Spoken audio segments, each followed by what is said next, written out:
कहा जाता है कि कुछ रास्ते सिर्फ सफर के लिए नहीं बल्कि मौत तक पहुंचाने के लिए बनाए जाते हैं, और जो एक बार इस ट्रक में बैठ जाता है वो फिर कभी लौट कर नहीं आता। लाशों से भरा ट्रक, रात का समय था। हाईवे पर दूर दूर तक सन्नाटा पसरा हुआ था। ठंडी हवाएं तेजी से चल रही थी और सड़क के दोनों किनारों पर घने पेड़ खड़े थे जो अंधेरे में किसी रहस्यमयी साया की तरह लग रहे थे। इस सुनसान रास्ते पर एक ट्रक अपनी पूरी रफ्तार दौड़ रहा था। ट्रक का नंबर प्लेट धूल और कीचड़ से ढका हुआ था और उसकी बॉडी पर खरोंचों के गहरे निशान थे। ट्रक की हेडलाइट हल्की हल्की झपक रही थी, मानो कोई अदृश्य ताकत उन्हें बुझाने की कोशिश कर रही हो। ट्रक के ड्राइवर रघु की आंखों में थकान साफ झलक रही थी, लेकिन वह किसी भी कीमत पर गंतव्य तक अपना पहुंचना चाहता था। उसके साथ उसका सहायक बबलू भी बैठा था, जो बार बार खिड़की से बाहर झांककर अंधेरे को घूर रहा था, जैसे उसे किसी अनहोनी का अंदेशा हो। रघु और बबलू चुपचाप अपनी यात्रा में व्यस्त थे। तभी अचानक सड़क के किनारे एक लंबा और दुबला पतला आदमी हाथ उठाकर लिफ्ट मांग रहा था। उसकी पोशाक फटी हुई थी और उसका चेहरा बेहद पीला था, मानो वह कई दिनों से भूखा हो। रघु ने पहले उसे नज़रअंदाज करने की कोशिश की, लेकिन बबलू ने कहा, भैया इतनी रात को कोई ऐसा खड़ा हो तो जरूर कोई बड़ी मजबूरी होगी, लिफ्ट दे दे क्या। रघु को यह अजीब लगा, लेकिन उसने ट्रक रोक दिया। उस आदमी ने धीरे धीरे दरवाजा खोला और अंदर बैठ गया। रघु ने रूखे स्वर में पूछा, कहाँ जाना है। आदमी ने बिना किसी भाव के जवाब दिया, जहां आप जा रहे हो। रघु और बबलू एक दूसरे को देखने लगे। बबलू ने धीरे से कहा, भैया ये कुछ अजीब नहीं लग रहा। लेकिन रघु ने गियर बदला और ट्रक फिर से रफ्तार पकड़ने लगा। ट्रक के अंदर एक अजीब सी ठंडक थी, जबकि बाहर हवा भी नहीं चल रही थी। वह आदमी चुपचाप आगे देख रहा था, लेकिन उसकी सांसों की आवाज असामान्य रूप से भारी थी। थोड़ी देर बाद वह खुद ही बोल पड़ा, तुम लोग जानते हो, इस रास्ते पर जो भी जाता है वो लौट कर नहीं आता। रघु और बबलू ने एक दूसरे को चौंक कर देखा। बबलू ने घबरा कर पूछा, क्यों, ऐसा क्या है यहाँ। आदमी ने ठंडी आवाज में कहा, जो लोग मौत को ढोते हैं उन्हें खुद भी मौत का सामना करना पड़ता है। रघु ने गहरी सांस ली और कहा, क्या बकवास कर रहा है, चुपचाप बैठ और कोई बेकार की बातें मत कर। लेकिन बबलू अब तक घबरा चुका था। रात और गहरी होती जा रही थी। चारों तरफ गहरा सन्नाटा था और ट्रक की हेडलाइट दूर तक फैले अंधकार को चीर रही थी। तभी अचानक ट्रक में अजीब हरकत होने लगी। गियर अपने आप बदलने लगे। स्टीयरिंग पकड़ने के बावजूद भी हिलने लगा। इंजन से अजीब सी घरघराहट आने लगी, मानो कोई भारी चीज उसमें फंस गया हो। बबलू ने कांपती आवाजों में कहा, भैया ये क्या हो रहा है। रघु ने ट्रक को नियंत्रित करने की कोशिश की, लेकिन उसकी पकड़ ढीली पकड़ने लगी। तभी ट्रक के पिछले हिस्से से किसी के खरोंचने की आवाज आने लगी। बबलू ने लगभग चीखते हुए कहा, ये क्या था। रघु ने मिरर में देखा, लेकिन पीछे सिर्फ घना अंधेरा था। अचानक ट्रक के पीछे से आ रही थी चीखें। कुछ ही मिनट में ट्रक के अंदर का माहौल और डरावना हो गया। ट्रक के पीछे से अब हल्की हल्की चीखें सुनाई देने लगी, मानो कई लोग दर्द में करा रहे हो। क्या तुम लोग जानते हो कि इस ट्रक में क्या है, उसने धीरे से कहा। रघु और बबलू ने एक दूसरे को देखा। बस सामान है। अजनबी हंसा और उसकी हंसी में एक अजीब सिरन थी। उस आदमी ने हंसा और उसकी हंसी में एक अजीब सिरन थी। क्या तुमने कभी लाशों से भरे ट्रक के बारे में सुना है। बबलू ने डर कर कहा, लाशें, क्या बकवास कर रहा है। अजनबी ने एक लंबी सांस ली और धीरे से कहा, इस ट्रक में जो भी जाता है वापस नहीं आता। रघु ने गुस्से में ट्रक रोकने का फैसला किया। वह जैसे ही ब्रेक दबाने वाला था, तभी ट्रक के पिछले हिस्से से एक तेज धमाका हुआ, जैसे कोई अंदर से बाहर आने की कोशिश कर रहा हो। रघु और बबलू अब पूरी तरह डर चुके थे। उन्होंने एक दूसरे की ओर देखा और ट्रक से नीचे उतरने का फैसला किया। जैसे वे ट्रक के पीछे पहुंचे और दरवाजा खोलने की कोशिश की, अचानक अजनबी आदमी ने चिल्लाकर कहा, मत खोलो। लेकिन तब तक बहुत देर हो चुकी थी। दरवाजे का लॉक टूटा और जैसे ही दरवाजा खुला, अंदर का दृश्य देखकर दोनों की चीखें निकल गई। ट्रक के अंदर लाशों का अंबार था। कुछ लाशें ताजा थी तो कुछ गल चुकी थी। उनकी आंखें फटी हुई थी और उनमें से कुछ हल्की हल्की हिल भी रही थी, जैसे अभी भी जिंदा हो। बबलू कांपते हुए पीछे हटा, लेकिन तब भी ट्रक के अंदर से एक हाथ बाहर निकला और उसके पैर को जकड़ लिया।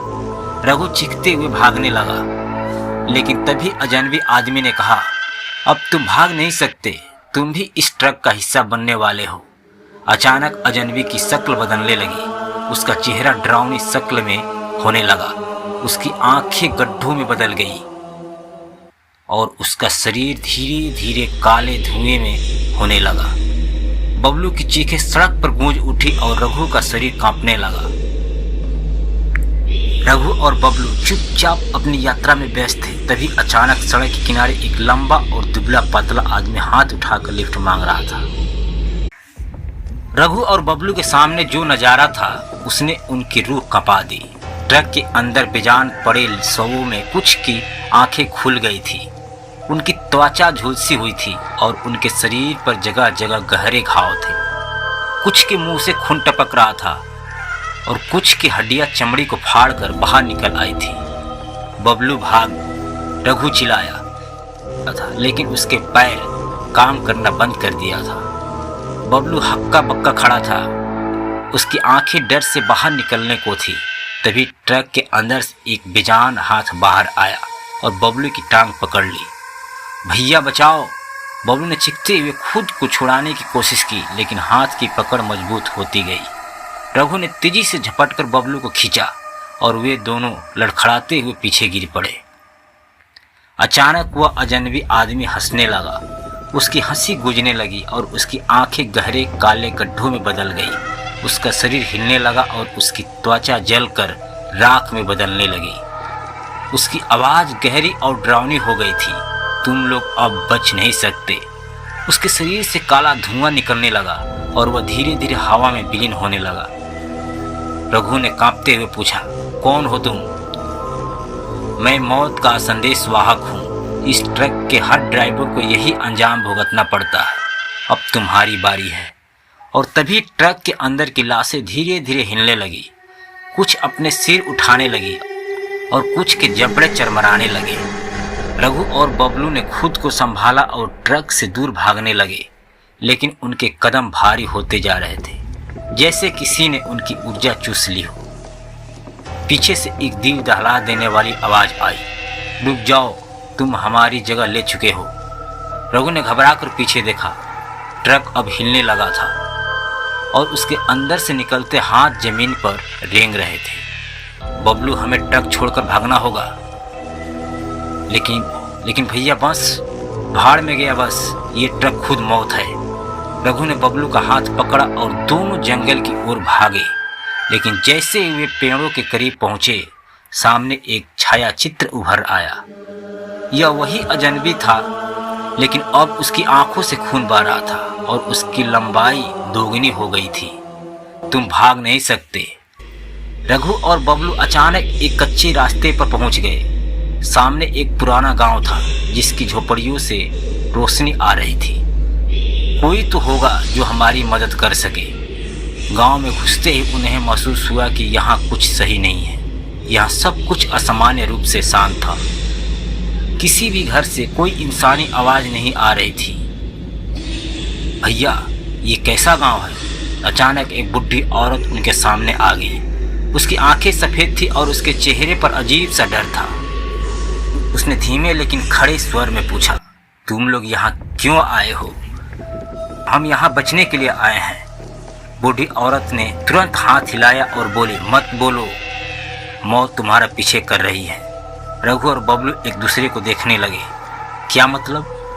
बूढ़ी औरत ने कांपते हुए कहा, जो भी उस ट्रक को चलाता है, उसकी आत्मा इस गांव में फंस जाती है। वह ट्रक शापित है। बूढ़ी औरत ने उन्हें अपनी झोपड़ी में बुलाया और धीरे धीरे एक कहानी बताने लगी। आज से 30 साल पहले इस गांव के पास एक भयानक हादसा हुआ था। एक ट्रक जो मृत शरीर को एक अस्पताल से दूसरे अस्पताल ले जा रहा था, अचानक इस जंगल में गायब हो गया।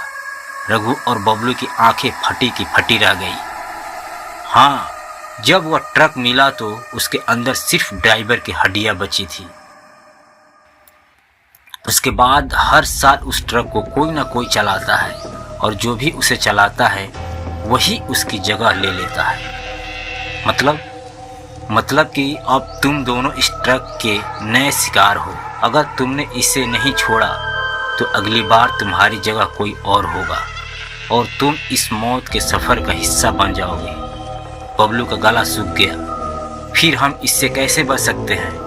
बूढ़ी औरत ने अपनी झोपड़ी के कोने से एक काले धागे में बांधा तबीज निकाला। इसे पहनो और सूरज उगने से पहले उस ट्रक को हमेशा के लिए नष्ट कर दो, वरना तुम भी उसी में समा जाओगे। रघु और बबलू के पास कोई और चारा नहीं था। दोनों गांव से बाहर भागे और ट्रक तक पहुंचे। अब ट्रक स्थिर था, लेकिन उसके अंदर से अब भी हल्की हल्की फुसफुसाहट आ रही थी। रघु ने पेट्रोल कैन उठाया और ट्रक के चारों ओर छिड़क दिया। अब ये मौत का सफर यहीं खत्म होगा। उसने माचिस जलाई और ट्रक पर फेंक दी। तेज लपटें उठने और ट्रक के अंदर से एक साथ कई चीख उठी। भैया भागो, बबलू चिल्लाया और दोनों पीछे हटने लगे। आग की लपटें आसमान तक उठ गई और ट्रक जलकर राख में बदल गया। लेकिन तब भी लपटों के बीच से एक साया निकली। वही अजनबी आदमी, लेकिन इस बार वह पूरी तरह जल चुका था और उसकी आंखें जलते कोयले की तरह लाल थी। तुमने मुझे हराने की कोशिश की, अब तुम्हारी आत्माएं हमेशा के लिए इस ट्रक में रहेगी। अचानक एक जोरदार विस्फोट हुआ और अंधेरा छा गया। क्या रघु और बबलू बच पाए? क्या ट्रक सच में नष्ट हो गया या वह अब भी मौत का सफर जारी रखेगा? कौन था वह अजनबी आदमी और क्या वह सच में मर चुका था? जानने के लिए देखें अगला एपिसोड। अगर ये हमारी कहानी आपको अच्छी लगी तो मेरे चैनल को सब्सक्राइब कर वीडियो को प्यारा सा लाइक कर दीजिए और अपनी राय कमेंट बॉक्स में साझा करें।